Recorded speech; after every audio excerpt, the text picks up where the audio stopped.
Hello, hello, hello, and welcome back to the Mo Money Podcast. I'm your host, Jessica Morehouse, and this is episode 230. And for this episode, I've got the wonderful Lindsay Bryan-Podvin. She is a financial therapist, speaker, and author. She's someone I've been following on Instagram for a little while, and she has a brand that I think is really great called Mind Money Balance, which is funny because I feel like we're definitely in tune with my little tagline I've had for a few years called Money Life Balance. That's why I like her. I like her vibe. I like what she's doing. And probably because she's as passionate about helping people with their money as I am. So what she does as a financial therapist is she helps, well, she has a kind of specific segment right now of high earning couples. And what she does is she tries to deepen their relationships using money psychology. And it's her mission to open up a dialogue with clients to help them talk about their money beyond the dollars and cents.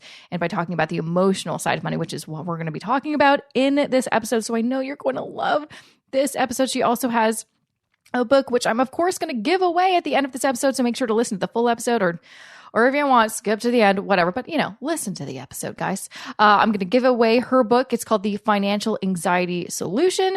And of course, you can find more information about Lindsay at mindmoneybalance.com. But you're going to love this episode because honestly, I re-listened to it after I edited it. And I remember the feeling I had when I talked to her, if that makes any sense. And I just felt like totally at peace and like she's clearly very good at what she does. Because I mentioned it at the end of the episode. I'm like, I don't know why, but I feel really good and calm right now. So she knows what she's doing. So you're probably going to feel the same way after listening to this episode as I did, hopefully. Anyways, before I get to that interview with Lindsay, I just have a few words to share about this episode's wonderful sponsor. So stay tuned. This episode of the Mo Money Podcast is supported by EQ Bank. I've been a customer of EQ Bank for over 3 years, and it's no surprise why I've been such a loyal customer. Their EQ Bank Savings Plus account offers the flexibility of a checking account with free transactions, no everyday banking fees, no minimum balances, and fast, cheap international money transfers, while still offering one of the highest interest rates in Canada for savings accounts at 2.45%. In other words, there are no fees. You can move your money around between accounts and other banks freely. And did I mention you'll earn 2.45% on all of your deposits? Because of that, EQ Bank is where I choose to house my emergency fund and money I save up throughout the year for my taxes. And to be totally transparent, since I started banking with them in 2017, I've earned a total of $1,121.82 in interest, just by letting my money sit in there until I needed it. So the question remains, how much are you earning on your savings? If it's less than 2.45%, why not see if EQ Bank is right for you? To learn more and to open an account, visit eqbank.ca. Once again, that's eqbank.ca. Interest is calculated daily on the total closing balance and paid monthly. Rates are per annum and subject to change without notice. Well, thank you, Lindsay, for being on the show with me. I'm so excited to chat about this specific topic with you. So, well, thank you for having me, Jessica. I'm happy to be here. Yeah. So, okay, let's start off with, I can't remember how I found you. I mean, you did apply to be on my show, but I was already following you on Instagram. So I'm like, oh, okay.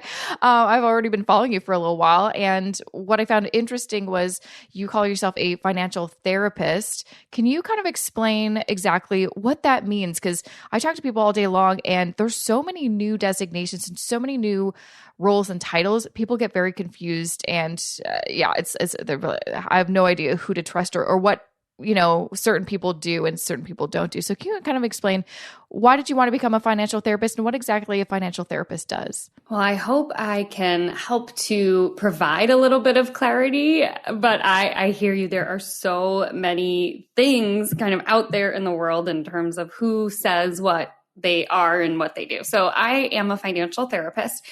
For me, my path to getting there was that I was a traditionally trained clinical social worker, which means I was a therapist providing mental health care.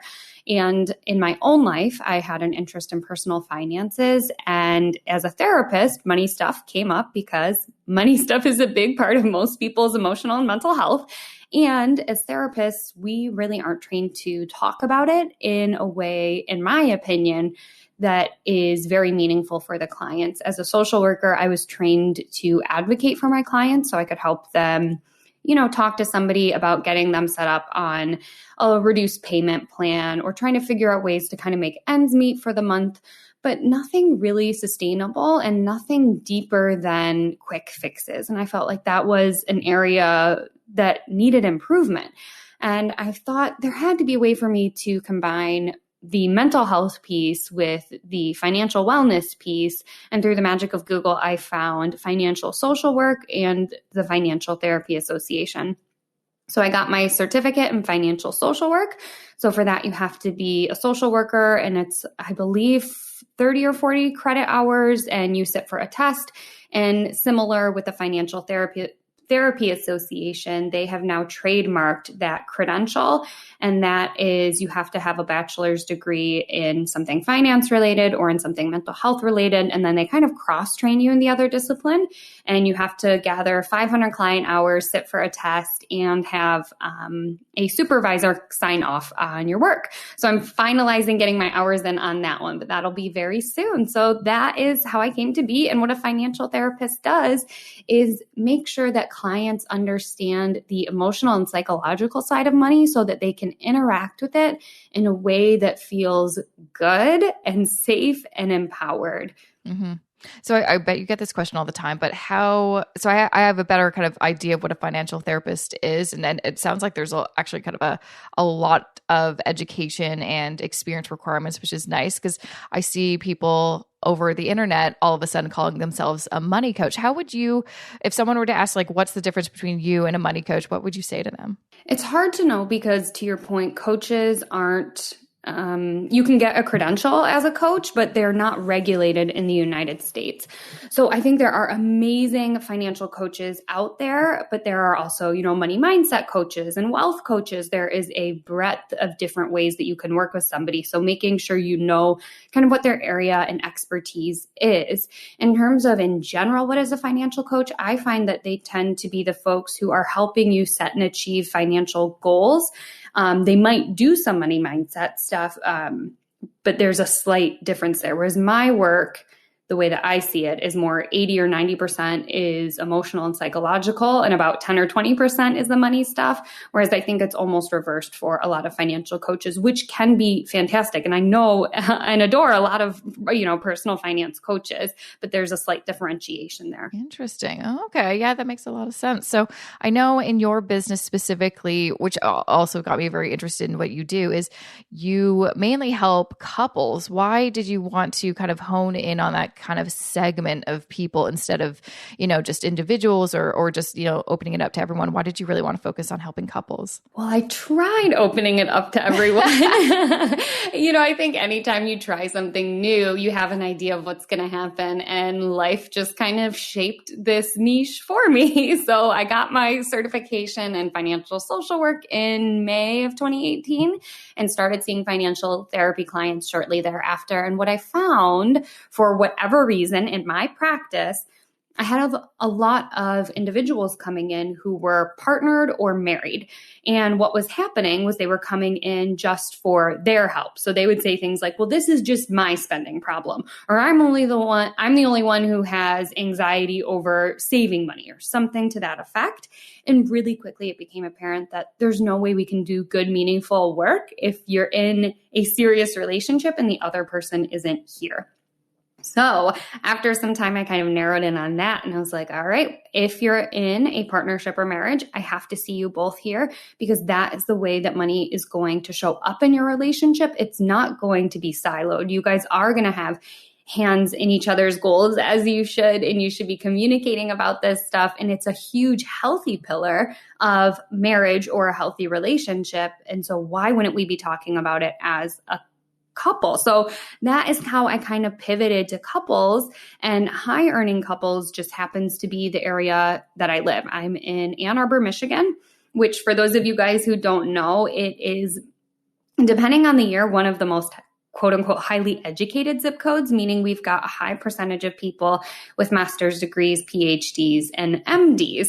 So we've got a lot of very smart folks. And then what I found really fascinating is they were smart folks. They were also high earners, and they still had a ton of money shame, money guilt, money uncertainty, financial anxiety, fill it in. And I was like, wow, there's this huge gap again. Because I think in the personal finance space, there's kind of two ends of the spectrum. There's kind of the getting out of debt, that kind of starting point. There are a lot of resources available. And then on the other end of the spectrum, you have folks who go to wealth advisors. But there, again, is this missing piece. And I think I just kept finding these missing pieces and going, well, we have to do something about it. Mm-hmm. Yeah. What have you found, I guess, because you work with like that specific segment of high income earners? Have you worked with people that are maybe low or middle income? And do you see any differences between how they feel about money or talk about money or manage money? Yeah. Ooh, this is a tricky question. Here's the thing. If you don't have money, it's really freaking stressful to not have money. So if you are on the lower income earning area, if you are touching poverty, or if you're lower working class, that is incredibly stressful because we need money, as you know, just to survive in this world. And when we are kind of at that lower end of things, we're kind of just trying to make ends meet. And we're kind of in this fight, flight, freeze state at all times, just trying to survive. So there's a different mentality in that space because of where they are of just getting through survival. So thinking about things like retirement and savings account and funding your children's education isn't really on the radar because you don't honestly have the capacity to be thinking in that way because you're just thinking about surviving. Then kind of moving up a little bit more, then I start to see more of this overwhelm of what do I do? Okay, so now I'm out of survival mode. Now I have a little bit more disposable income, but now I'm kind of overwhelmed with what's a good first step? Should I save for an emergency fund? Should I start investing in retirement? Should I buy a place? Should I sell a place? All of this different stuff. And then kind of moving up again in that income level. What I see a lot of is, particularly in North America, we are sold this idea that if you have money, your life will be better, or more money means you will be happier. So then there's this disconnect of, wow, we're making 6+ figures and wow, we're still humans. We still have feelings and thoughts and emotions.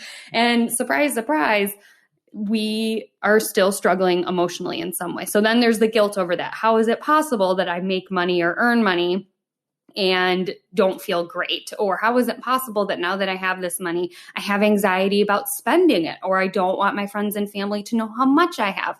So it kind of goes all over the place. And obviously those 3 different tiers that I kind of spoke about are gross generalizations, but it kind of helps to get a sense of what people are undergoing at each of those different income levels. Yeah. And I'm sure too, when you are dealing with a couple, there's also different income levels within that couple. Usually there's probably, it's probably rare when people make the exact same amount of money. How do you find that? Do you find typically there's one that out earns the other partner significantly, and that's a big cause of maybe issues? Yeah, I think what is really interesting is that we like to think we're in a very progressive society, and that, as you know, you speak to millennials, I'm a millennial myself, thinking about we have different ideals than our parents and grandparents, and we all see ourselves as being equals.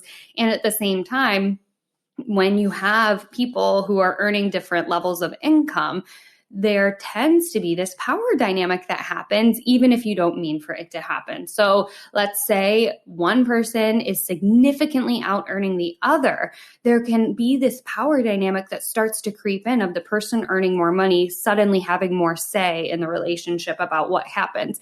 And it goes both ways. It could be the person earning more kind of subconsciously thinking things like, well, I was the one who earned this money. I should be able to dictate where it goes. And it also comes from the person who isn't earning that much money. And they might be saying things like, well, I didn't earn that money. I don't feel like I have a say.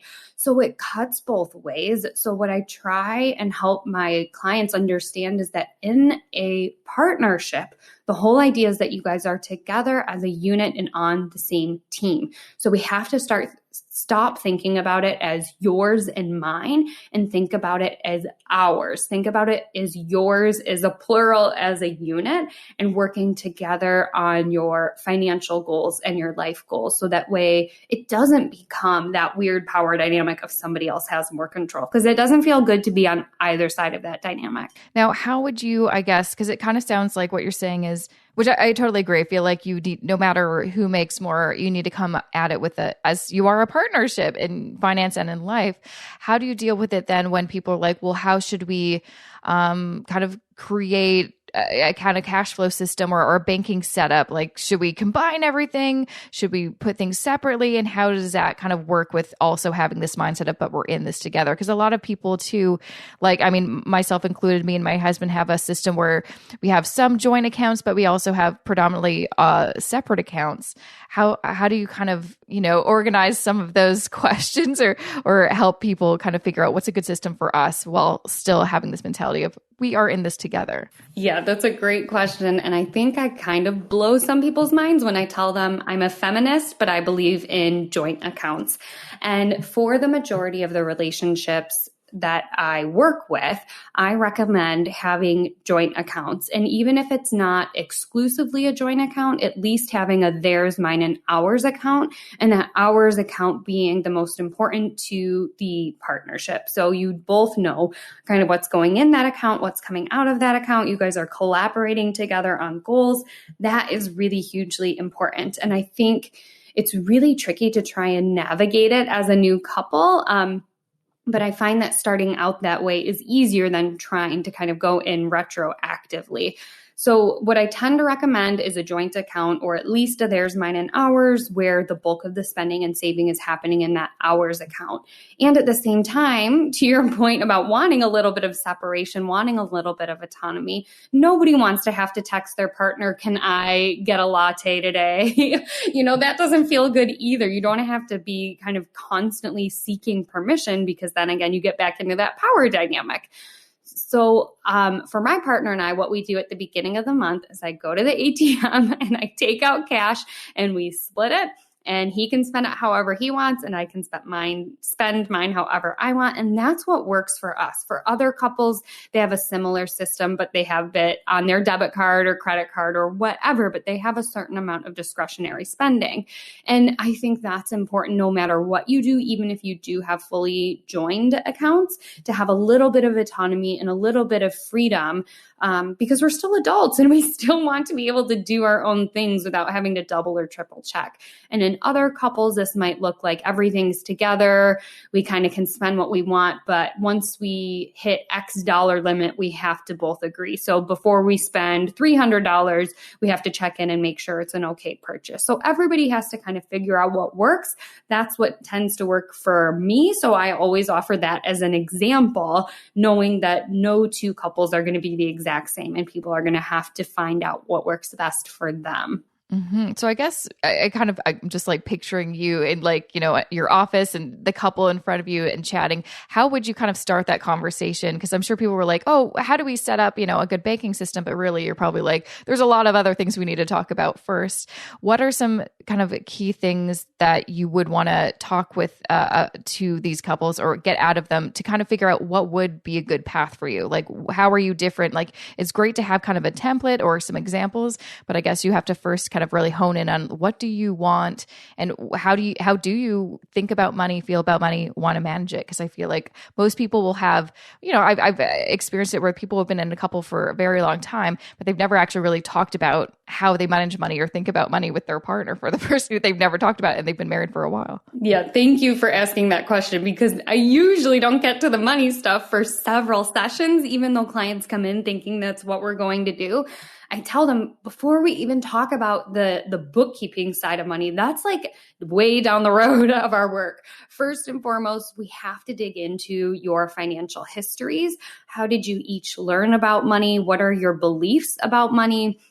what were your first jobs like? What do you guys believe in when it comes to savings goals and spending goals? How did your parents interact with money? What are your feelings about debt? I mean, we have a ton of ground to cover before we even get into sharing an account. So for my couples, I really love to go back in time, and I get a lot of hesitation here and a lot of frustration, which I understand, because people want solutions now, and they think that talking about things that happened in their childhood aren't going to be helpful now, but they are. And so what I try to do is help them kind of just understand some of the basics of the human brain. So from ages 0 to 7, 0 to 10, we are absorbing so much information and we are learning so much about money, even if we don't think we are. So I always go back and say, tell me a little bit about what your parents did for work. What kind of language did you hear used when your parents were paying bills or when you guys were going on vacation? And that helps us to understand what were some of the beliefs and the values about money in each partner's household. So one partner might have grown up in a household where money was rude to talk about. It was impolite. You never asked anybody. That was like hush, hush, quiet. And then you might have had somebody who grew up in a household where they did talk a little bit more openly about money. And even when I say that, it's like, most households are not that open about money. So it might be things like, talking about getting a new job or talking about purchasing a new car, or if you want to go buy those roller skates, you're going to have to set up a lemonade stand. You know what I mean? But having just some more dialogue about money might have been the way another person grew up. So we want to talk about those things. What was your norm? What had you absorbed? And how might that be shaping the way that you interact with money now? Mm-hmm. Yes, I know. Because honestly, I feel like you kind of said exactly what I've experienced, and also like personally too. Your past really does almost dictate the way that you interact with money for the rest of your life. And it's, some of those habits you need to change, but man, does it take a long time. And part of the process of changing those habits is really like acknowledging your history with money, which isn't easy to do. Yeah, exactly. That's why people get irritated. They're like, oh, that sounds like work. And I'm like, yeah, I know. It's really funny when people are like, can we just do the budget? I'd really rather do the budget than talk about my childhood. Like that just goes to show how hard it is to dig into our financial past. Absolutely. But it does come into play when you are at that stage, working with a budget or talking to your partner about spending or net worth. And you'll, just a personal example, recently, me and my husband were having a conversation and he was just kind of being a bit resistant. I'm like, why don't you want to talk about this? And then we realized, kind of eventually after a long conversation, we realized he's like, in general, talking about money makes me just really anxious. And this has to do with like his history with finance and just how he grew up. And I'm like, well, that makes sense. What, so then you can kind of connect the dots. Like, why do you behave this way whenever we sit down to talk about money? This is why. Right. Exactly. It doesn't make a ton of rational sense in our adult brains, but there's certainly something going on in him that whenever money gets brought up, and I imagine it gets brought up pretty frequently since you're the millennial money expert, he's getting anxious about it, right? And that's one of the most common emotional responses to money is anxiety. I want to kind of, and I'm sure you probably experienced this too. Typically, this is, when I encounter couples too, one participant is more involved than the other. Or I hear sometimes people want to, work with me or get some, advice or something like that. But they're like, I'm in a partnership, but they don't want to be involved. How do you handle something like that? Because typically you do need two parties involved, but usually there's one that's kind of steering the ship and then one that's just like, yeah, I'm here, but I'm not really here. Yes, there is almost always that dynamic. And I almost always say, I don't care, which is so not a therapist response, but it's because I've seen it play out so many times. That would be like saying to your couples therapist, you know what? Only one of us really likes communicating. So just one of us is going to be the communicator in the relationship. The other one's just going to take a back seat. Like, no, that's not going to fly. So I say, okay, that's fine that you don't have a huge interest in money. We're probably going to do some work around why that is, around what comes up. Maybe they're anxious. Maybe they're embarrassed. They don't know as much as their partner. Maybe they feel bad because they earn less than their partner. We have no idea. So first we have to figure out why that person feels left out, because that's usually what I hear. It's like, oh, I feel like my partner knows more than me, so it's just better if they do it. Well, then what's underneath that? That sounds like a lot of embarrassment and shame that you feel like you don't know as much as your partner. We have to dig into that. So when it comes to making sure both people are talking about their money, I say, look, if one of you loves managing the day-to-day stuff, that's perfectly fine. And you guys are going to do monthly money dates or weekly money dates, so that way at least both people know what's going on with the money. The person who's not as interested doesn't have to do the ins and outs of things, but they absolutely have to be on board. And I say that also as like thinking about planning from a worst case scenario perspective. You know, I'm sure you've seen where people in partnerships, one person takes on the money stuff and their partner has zero access to that information. So from anything like, oh, a car accident happened and I need to be able to log into our insurance account, to something really tragic, we need to make sure both people have access to that information. It is crucial in a relationship that both people at least have the know of what's going on in their financial relationship. Absolutely. I feel like one of the first personal finance books I read, and this was probably over 10 years ago, so I feel like it's definitely, it was like a dated book back then, but it was just talking about how as women, we need to be more involved in our finances because I guess typically, like, yeah. And we live longer, 7 or 8 years. Yeah. Yeah. And historically, it was maybe the men who earned the money and managed the money and would give us maybe a credit card, but we'd have no idea. And then when they die, we'd have no concept of like, where are our bank accounts and how much do I have? Yep. Again, this was a very dated book, but it was just important for me, it was very impactful thinking like, oh yes, of course, this of course makes sense. Two people need to be involved. Even if one, like you said, is kind of more of the money manager, actually doing the transactions and stuff like that. Both parties need, and why wouldn't you want to be? Like, even if you don't care about money, you're still earning it and contributing to the family finances. Wouldn't you want to know where it's going? Yeah, absolutely. And to your point about that being old advice, that's the kind of stuff that lingers, or I'm sorry, like an old book. We see that all the time where people still don't have access to their retirement account or their bank information or their partners. They don't know what's going on in their partner's credit. Like, this is a big deal and it is crucial. You know, if you're planning on getting married or if you are married, these are kind of basic life documents that you need in place, which include being able to know where your money is and how to access it.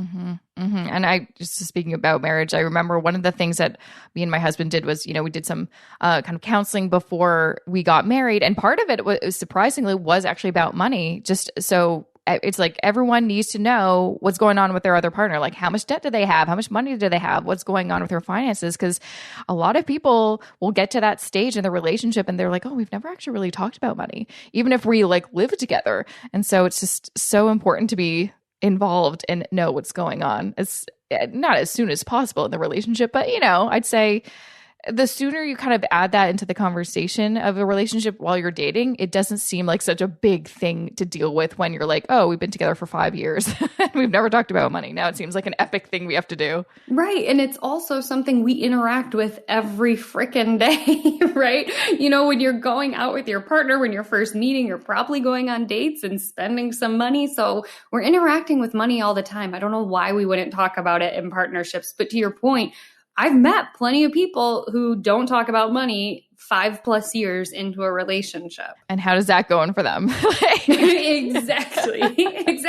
That's why they come see me, which is great. I'm so thankful that I can do this work. And a lot of this is preventable, which is why I got on my soapbox is money and arguments about money are the number 2 cause of divorce in the United States. And I think it's so preventable if we only spoke about it. Yeah. So yeah, I want to talk a little bit more about that because I feel like that stat's been around for so long that a big, you know, key thing linked to arguments or divorce or separation is because of money. What have you like kind of encountered some of that? And what are some kind of specific things besides just talking about money to kind of prevent that? Or if you're like, things aren't so good in our relationship and it has to do with money, what are some things that they can kind of fix in that so they can kind of salvage the relationship? That was a big question. That is a big question. I think the big problem is that everybody thinks money is this big, scary ogre and they're terrified to talk about it. And it's like, it doesn't have to be that big of a deal. Once we talk about it, it has way less power over us. It's like almost anything. It's, that conversation you're dreading about having at work. They feel so much bigger in your head than it really is. And so what happens is it creates this weird self-fulfilling prophecy. If I have these couples who don't talk about money because they think it's going to be bad or scary or end in an argument, they avoid talking about it like the plague. And then something happens where they have to talk about money, like their partner gets a new job or they need to relocate or their car breaks down. And then emotions are heated when they start talking about money and things don't go so well. And they go, see, this is why we can't talk about money. It's scary and bad. And we get into fights over it. So we just won't talk about it. Versus just saying like, look, it's not that big of a deal. Money can be fun. And I think if we can help couples see, money actually helps us to achieve our goals. Money makes it so we can do fun things like take vacations and buy the cars that we want and donate to charities that are important to us and take our nieces and nephews to a fun brunch. We have to remember that money affords us a lot of amazing things in our lives. And if we can take that big, scary monster out of it and start saying, well, what can it afford me? What can it afford us? That's going to help couples be way more excited. I don't know about you, but I'm not jumping up and down to go fight with my partner, but I would be jumping up and down to go, ooh, where are we going to go next summer? Absolutely. Yeah. I always find when people are, I want to, work with my partner and better manage our money, but I don't know where to start. And like the best place to start is to talk about what can money as a tool provide you. And, talking about like, let's start setting some financial goals. That's an exciting thing, like you mentioned. And then you can kind of work backwards and be like, okay, how do we do that? Right. Exactly. So I know you have a book. It's called The Financial Anxiety Solution. Do you want to kind of talk a little bit about what that book is about? It sounds interesting. Yeah. It is all about that emotion that so many of us have around money, anxiety, and that how it manifests not only in our thoughts, but in the way that we feel. And when I say feel, I'm talking about emotions, but I'm also talking about physically, right? I know plenty of people who come to me and they're like, I literally clam up when I go to log into my bank account, or I want to throw up when I have to plan a trip with my friends and we have to Venmo money back and forth, right? Money causes a ton of anxiety. And to me, this is where therapists can really excel in this work because we're already trained on how to help people cope with anxiety. All we have to do is apply those same skills to financials and we're in really good shape. So in my book, The Financial Anxiety Solution, what I do is walk people through the thoughts, the feelings, and the actions or the behavior change that they need to take in order to feel not stressed and peaceful when it comes to engaging with their money. And it reflects my philosophy. There's not very much in that book about the actual bookkeeping. So if you're looking for that, there are plenty of other good books out there, but mine is not it. It's really for you if you are just feeling stuck, or feeling anxious, or feeling like you should be doing something, but you can't, then maybe it's some anxiety here and we can help you undo it. And the book is all set up like very much in an interactive way. There's tons of worksheets. There's lots of journal prompts, but it's meant to help you really quite literally work through your financial anxiety, because I do believe that money can be fun and it should be. And that's how we're going to feel really good about it. We're not going to feel good about it if we're anxious and scared of it. Mm-hmm. Yeah, absolutely. Well, thank you so much for taking the time to chat with me. I feel better about my money already just talking to you. I don't know why. I just feel like good. Therapy through osmosis or something. Yeah, something. I don't know. I just feel a bit better. So thanks for taking the time to chat with me. Where can people find more information about you and grab a copy of your book? Yeah, they can find me at Mind Money Balance on Instagram, as you did.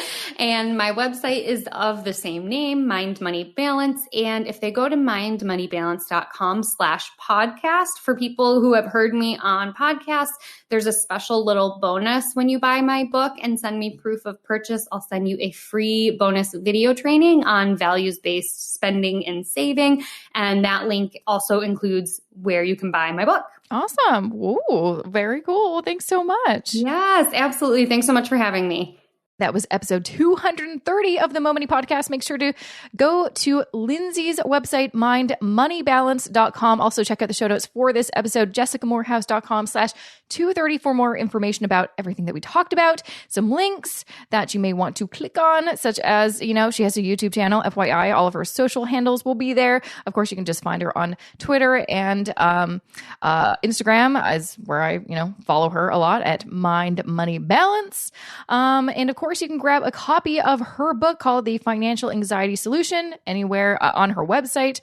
She mentioned at the end of this episode, go to mindmoneybalance.com/podcast. And there's a special way that you can get the book by listening to the podcast and also get a little freebie. So definitely do that. mindmoneybalance.com/podcast. And of course, I'm giving away a free copy of her book called The Financial Anxiety Solution. And you can find more information by listening to the end of this episode or just going to the show notes, jessicamorehouse.com/230. So I will share how you can enter to win a copy of her book. Also, some other amazing contests I have running right now and a bunch of other incredibly special things.